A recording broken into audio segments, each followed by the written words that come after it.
When you try to search as to who designed the lighthouse, you will always hear this one name, Sostratus of Cnidus, and most of the time you will see that he's the architect and that's that. But if you dig a little bit deeper, you will see that there is more to him than we might expect. Let me introduce you to Lucian of Samosata, who in my opinion is the George Carlin of the ancient world. I mean, they even look alike. He writes an essay called How to Write History, and in this essay he talks about all the fake historians. He doesn't only call them bootlickers, he also makes fun of them. Actually, kind of like a stand-up show too. And he finishes with how history should be written and shares an interesting story. Apparently, Sostratus couldn't write his name on Pharos to dedicate it to himself because Ptolemy didn't allow it. He wanted the dedication and the fame all to himself. But Sostratus wasn't gonna have it, so he plays the long game instead. He writes his name on Pharos first, and then he covers it with plaster.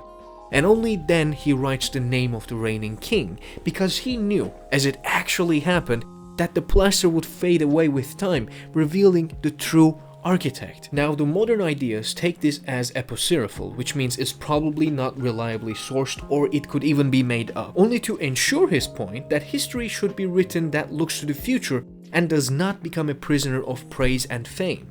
Now, my question is, how can someone who makes fun of all these fake historians make a story up and tell it as real? But there is also another side to this coin. Pliny says, the generous spirit shown by King Ptolemy, whereby he allowed the name of the architect to be inscribed on the very fabric of the building. Through his close friendship and his dedication, his name could be seen on Pharos. Let's hold on a second, because this coin might land upright. So, like I mentioned, Sostratus was close with royalty. And in some sources that I have read, it is stated that Pharos was the only wonder that was constructed and financed by a private citizen. That private citizen is our one and only Sostratus, of course. But like I mentioned in a previous video, Pharos costed 800 talents. It might not seem like much, but it's 23 or even more tons worth of silver. Also the 10th of the royal treasury when Ptolemy I assumed the throne. Now that is a huge sum. And this source from James Grout, also linked to the University of Chicago, has a very interesting take. It says that this is a good reason to assume that Sostratus only financed the statue on top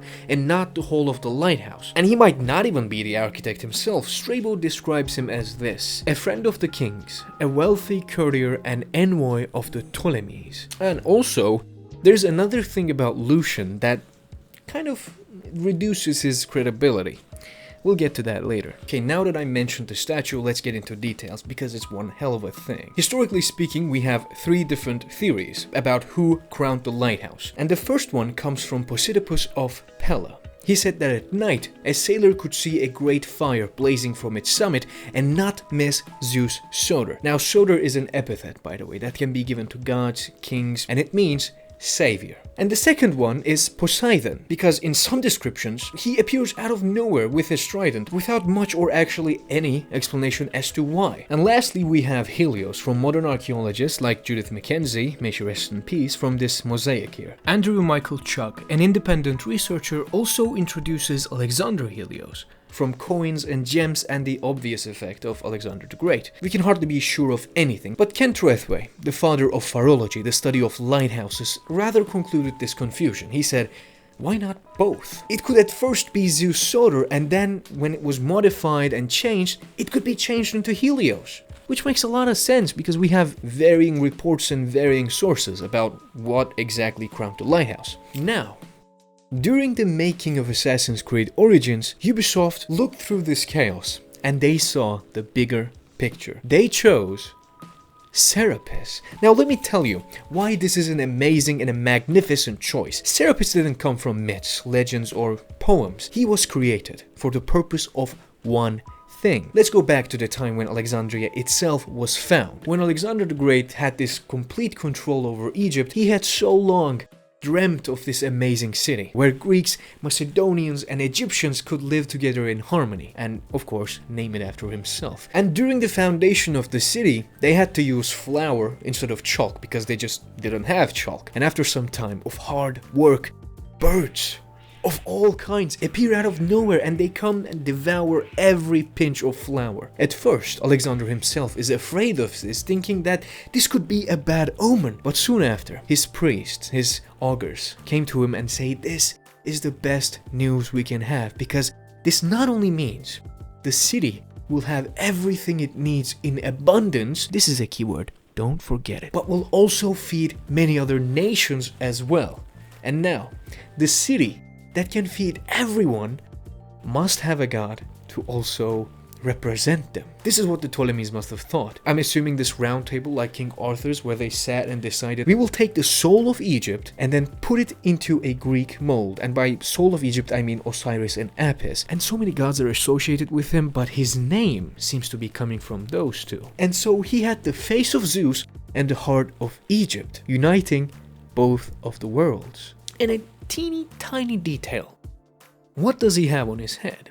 A kalathos. What do you think it symbolizes? Abundance. I mean, it's such an amazing play. If they did this knowingly, oh my god, it's amazing. But I have some bad news. No one or nothing in history mentions anything about Serapis crowning the lighthouse. And to be honest, I wish someone did. Its design and its stages. Everything we know about this look comes from this man.